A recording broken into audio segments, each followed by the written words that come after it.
78 Sports TV here. Salute to the mighty ldbc. Smash the like button, hit the subscribe, turn on your notification bell so you'll be notified when I drop a new video. And if you're digging the video, go ahead and share this joint. All right, so I was going to do a video about this yesterday, but my good brother Ticket TV beat me to it.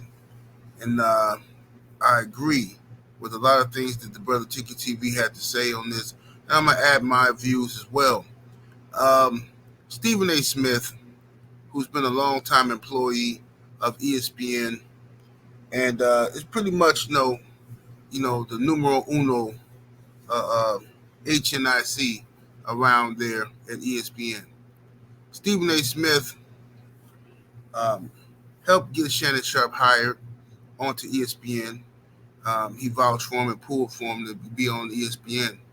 All right, Shannon Sharpe is on fire right now.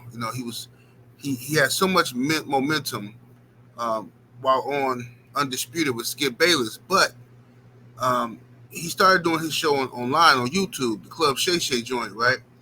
And that was blowing up, gaining subscribers rapidly, getting a ton of views. Shannon Sharpe, is really on fire right now. Now he's working with ESPN. He's got Club SHAY. He's got the show with Chad Ochocinco, the Nightcap show. Everything he's doing is touching the goal right now. He got the Midas touch, right? Competitive jealousy, a little bit of that is starting to rear its head with Stephen A. Smith, just a little.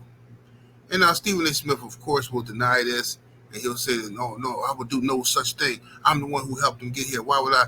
Blah, blah, blah, blah, blah. We've all heard it before.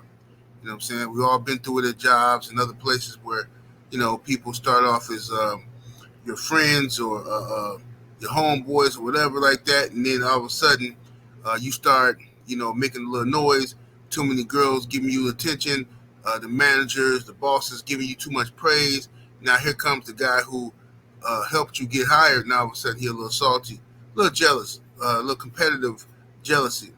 Now, the reason why we say this is because Stephen A. Smith has come out and tried to be critical of Shannon Sharpe's interview with Monique, okay? Now, we know that this was pretty much a follow-up interview from the Cat Williams interview that went crazy viral.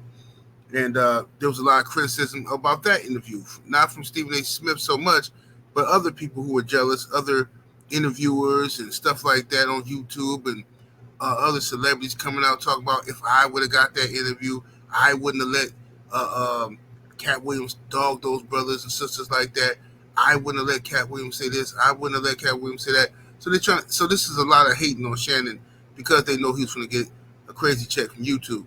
Now, Stephen A. Smith took issue with Monique criticizing Tyler Perry.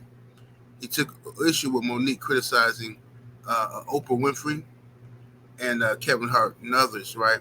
Now, what Monique was in essence saying was that those people, those successful black people, were in a position to help her, but instead they sided with the corporate white America, and they hurt her.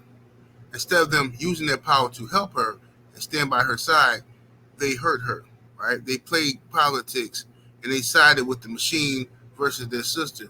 That's the criticism that Monique has towards Kevin Hart, Tyler Perry, and Oprah Winfrey. And then she also got on D.L. Hughley. But the reason why Stephen A. Smith says that Monique sounds bitter. She sounds bitter, okay? Now, Stephen A. Smith, first of all, she has every right to be bitter, right? She has every right to be bitter. I don't understand these weird insults like this. If she is bitter, she has a right to be bitter. She should be bitter, right? Somebody has ruined her career, has made life hard to the point where she's lost tens of millions of dollars by gossiping and spreading false narratives about her. Who wouldn't be bitter, Stephen A. Smith? Who wouldn't be? You always on here whining and crying about how Pat McAfee, and you sneak this, right? You don't say it openly, but you talk about how, you go above and beyond, and you try to do everything for ESPN, and coming here, coming there, and shucking and jiving and doing all this stuff for ESPN, and they turn around and pay Pat McAfee and these other people more money than you. Now, I agree with you. That's messed up. But that just goes to show you that shucking the job and don't get you nowhere, right? Showing up to work first one there, last one to leave, coming in off your vacation, and you supposed to be on vacation, but you calling into the show and you coming in doing emergency stuff. That don't make the bosses like you more. That all that tells them is you have no boundaries. They don't have to respect your boundaries, and they're gonna use you. Hey, call Steven. Oh, he'll do it. Don't worry about it. But no, Greg, Steven's on vacation. He just worked, 80 hours. That guy gotta get a break. Just call Steven. Listen, trust me. Guys like that, it's in his blood. He's a worker. I'm sure he used to be the king of the plantation. I bet you Steven picked more cotton than anybody. And he was happy to do it. Got 10 pounds in these bills today, boss. Yassa. So that's what happens when you go above and beyond doing all this extra stuff. They don't respect that, Stephen A. Smith. They just gonna use you.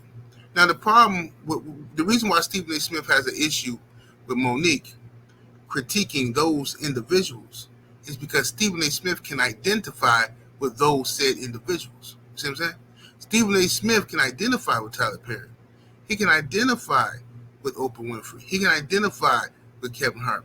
All people who have been called sellouts, right? Now, whether they really are sellouts or not is not the point of the video. But these are all people that have been called sellouts in times. Stephen A. Smith can relate to that because he too has been called Tom and sellouts and different things of that nature. So he didn't like the persecution, see? Right? He didn't like the persecution because he felt like those people are being unfairly attacked, and just like me. See, he can liken himself to Tyler Perry, being a powerful black male in a position to help other brothers, and then sometimes you might not be able to help them, or sometimes you might have to make a move to save yourself versus helping your brother. Stephen A. Smith can relate to these type of things because that's what he does every single day. That's what Stephen A. Smith, he plays the juggling act, the balancing act on the balance beam, right? Slowly put your left foot on the beam. Be black enough for black folks, but not too black where you slowly put your right foot on the beam. Not too black to where you scare off the white folks, scare off the bag, right? And this is what Stephen A. Smith has effectively been doing for a long time over at ESPN, and now he's seen it hasn't gotten him nowhere. And it don't get nobody nowhere. Look at Larry Elder. Look at Tim Scott, right? Herman Cain and the rest of them. What's the guy named? Herschel Walker. Everybody shuck and jive and cut these little jigs, thinking that it's gonna take them somewhere, but it don't never take them nowhere. Look at old Ramaswamy, Stephen A. Look at old Ramaswamy. He did all that hating on black folks, running for president, and what happened? Oh, I'm gonna get rid of Juneteenth. That's my first order of business. Really? With all the illegal immigration we got in this country, with all the rights they taking away from parents and letting these children do whatever they want to do, your first order of business, Ramaswamy, is to get rid of Juneteenth as a holiday? Trying to appease these people. And then you sit down there in Iowa and the people told you to your face, told your wife to your face, yeah, you too dark for us. Why didn't that go viral? That should have been viral everywhere. Ramaswamy. So Stephen A. Smith is facing the same dilemma, and this is why Stephen A. Smith has tried to get his show cracking on YouTube. And it's a successful show, and I think it'll do good. You know what I'm saying? But Stephen A. Smith is from the old guard, right? He's from the old Boule guard, right? Now, the newer guys, like Shannon Sharpe, he might be that way too, but Shannon Sharpe has figured out how to cross over and to still remain relevant in the culture. So Shannon Sharpe might be from the old school, but Shannon Sharpe has made himself relevant in the culture today. He has adapted. He's done it faster.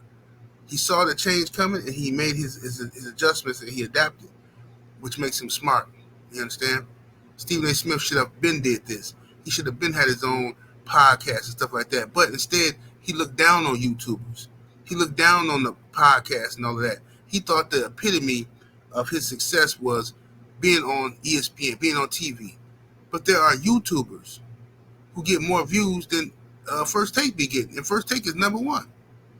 But it's YouTubers that get more views than that. Shannon Sharpe be get more views than on his own. He get more views than ESPN First Take and Undisputed combined. So now Stephen A. Smith is starting to see, man, I should have been on this. Yeah, you should have. But I'm just tired of people throwing Monique under the bus. Constantly got some. If you ain't finna help the sister, you ain't got nothing positive to say. Just be quiet. Ain't nobody asks you your opinion. Just be quiet. That sister says she won an Oscar for playing this role. All she got was $50,000 for the movie. I'm tired of black people telling that same story. I mean, how long are black people gonna keep telling the same story? Oh, we ain't gonna get paid. Oh, look how great Friday was. The movie Friday, classic in our community, and these guys were getting $5,000-$10,000. Professional actors getting paid dirt. You